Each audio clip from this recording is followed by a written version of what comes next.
네, 양쌤과 함께하는 거꾸로 수업 15번째 영상 시작하도록 할게요.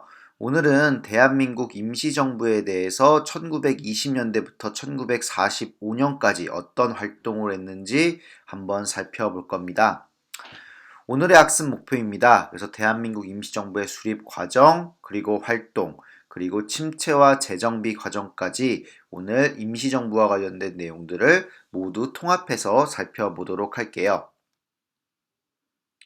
먼저 목차입니다. 먼저 첫 번째로 대한민국 임시정부의 수립 과정을 살펴보고요. 그리고 활동, 세 번째로 침체 과정을 살펴보고 마지막으로 임시정부의 재정비 과정에 대해서 알아볼 겁니다. 오늘의 필기 내용입니다. 역사 수업 일기에 필기에 놓고 오늘 영상을 드리면 되고요. 수업 시간에는 이 임시정부에 대한 전체적인 활동과 흐름을 그래프로 나타내는 활동을 해볼 거예요. 그래서 그때 더 자세하게 정리해 보도록 하겠습니다. 먼저 임시정부의 수립 과정에 대해서 한번 살펴볼게요. 임시정부가 수립되게 된 결정적인 계기는 바로 저번 시간에 배웠던 3.1운동입니다. 전 민족적인 독립운동을 목격한 민족 지도자들은요, 독립운동을 이끌어갈 지도부의 필요성을 강하게 인식하게 되었고요. 이에 따라 연해주, 그리고 상하이, 그리고 서울에서 각각 임시정부가 만들어집니다. 그리고 이 세 개의 임시정부를 통합하자라고 하는 운동이 제기가 되었고요.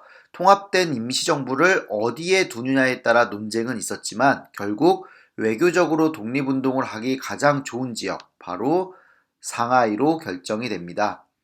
이렇게 통합된 임시정부가 바로 상하이에서 탄생되게 되는데요. 대통령으로는 이승만, 그리고 국무총리로는 이동희가 임명이 됩니다. 당시 임시정부를 주도했던 지도자들의 모습인데요. 대통령에 당선되었던 이승만, 그리고 국무총리 이동희의 모습도 보이고요. 안창호와 김구의 모습도 보이고 있습니다. 다음으로 임시정부의 활동들에 대해서 살펴볼게요. 임시정부의 활동은 크게 국내 활동과 국외 활동, 이 두 가지로 나누어 볼 수 있습니다. 먼저 국내 활동을 살펴볼 건데요. 연통제와 교통국을 이제 설치한 활동이 대표적이었습니다. 연통제와 교통국은 임시정부가 국내 독립운동을 지휘하기 위해 설치한 기관인데요.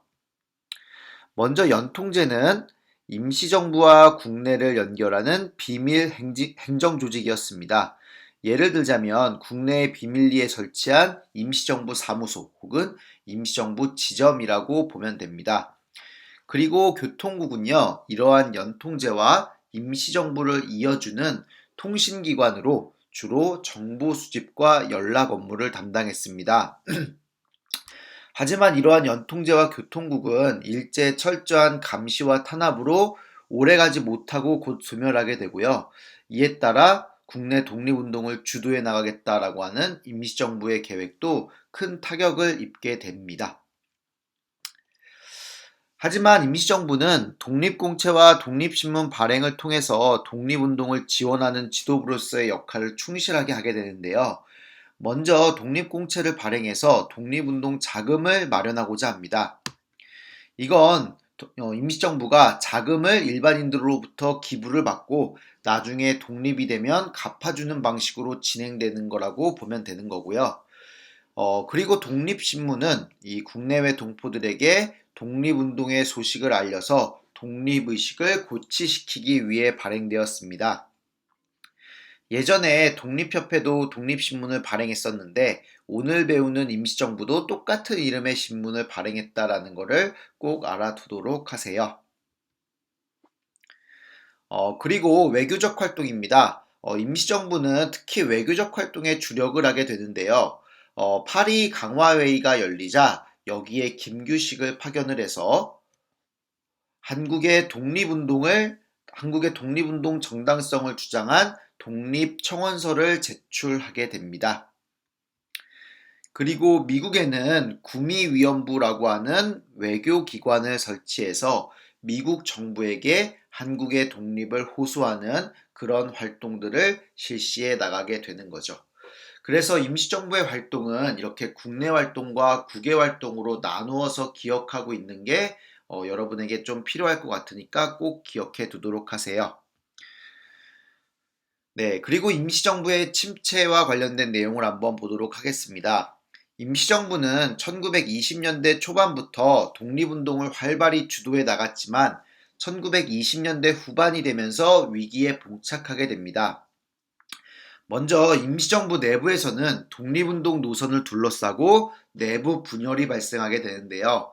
안창호를 중심으로 한 일련의 세력들은 외교로서 독립을 성취해야 한다는 외교 독립론을 주장을 하고, 이동희를 중심으로 하는 일부 세력들은 무장투쟁만이 독립의 가장 빠른 길이다라고 하는 무장투쟁론을 적극적으로 지지하게 됩니다. 결국 이 두 세력 간의 분열이 임시정부의 침체를 가져오는 계기가 되었고요. 거기에 일본의 탄압과 감시가 심해지면서 임시정부의 활동은 더욱더 위축이 되게 되죠. 하지만 이러한 상황에서 임시정부의 발전을 위해 애쓰셨던 분이 바로 김구 선생님입니다. 임시정부가 침체됐지만 끝까지 임시정부 안에서 활동을 했고요. 그 침체를 극복하기 위해서 한인 애국단이라고 하는 의열 투쟁 단체를 조직을 해서 일제에 대항을 하게 되는 거죠.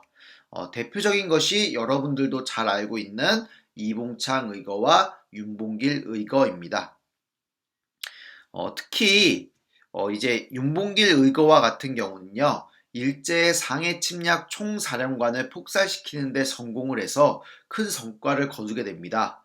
윤봉길 의거를 본 중국의 지도자였던 장제스는 뭐라 그랬냐면요, 중국의 100만 대군도 못한 일을 조선인 청년이 해냈다라고 하면서 이때부터 임시정부의 활동을 주목하고 또 임시정부를 지원하는 모습을 보이게 되죠. 그런데 윤봉길 의거로 인해서 임시정부가 더욱더 강력한 일제 탄압에 직면하게 된 것도 피할 수 없는 사실이었습니다. 임시정부는 지도에서 보이는 것과 같이 거의 중국의 반을 떠돌아다니면서 일제 탄압을 피해 다니게 됩니다. 그리고 마지막에 충칭에 자리를 잡으면서 임시정부를 재정비하게 되는 거죠. 왼쪽에 있는 것이 충칭 임시정부, 오른쪽이 충칭 임시정부에 모인 대한민국 임시정부의 지도자들입니다. 상하이에서 충칭으로 이동하는 동안 임시정부의 인원과 규모는 극도로 축소되었지만요. 충칭에서 다시 조직을 재정비하면서 다시금 대한민국 임시정부가 민족 독립운동을 주도하는 중추 세력이자 정부로 자리 잡게 됩니다. 이러한 충칭 임시정부의 가장 돋보이는 활동 중의 하나가 바로 한국광복군의 조직이었습니다. 지청천을 총사령관으로 해서 임명된 한국광복군은요, 다양한 군사적 활동을 전개해 나가게 되는데요. 대표적으로 연합군과 공동작전을 전개하면서 국내 진공작전, 국내로 군사적 작전을 전개하고자 합니다. 하지만 국내 진공작전을 통해서 우리 손으로 독립을 쟁취하려고 하는 찰나 일본이 원자폭탄 2방을 얻어맞고 패망하면서 성과를 거두지는 못했죠. 그래서 일본이 패망했다라고 하는 소식을 들었을 때 김구 선생님은 좋아한 것이 아니라 우리 손으로 독립을 쟁취하지 못한 것에 땅을 치고 안타까워하셨다라고 합니다. 네, 지금까지 대한민국 임시정부의 수립부터 활동, 침체와 재정비 과정까지 살펴봤는데요. 네, 오늘의 댓글용 핵심 질문을 제시하도록 할게요. 아까 대한민국 임시정부의 침체 과정에서 이제 외교 독립론과 무장 투쟁론으로 임시정부의 세력이 둘로 나뉘어졌다라고 이야기했었죠. 이 두 가지 노선 중에 당시 적절한 독립운동 노선은 무엇이었을지 한번 여러분의 의견을 근거를 같이 해서 댓글로 남겨주도록 하세요. 네, 그럼 다음 시간에는요, 1920년대 국내외 민족운동에 대해서 한번 알아보도록 하겠습니다.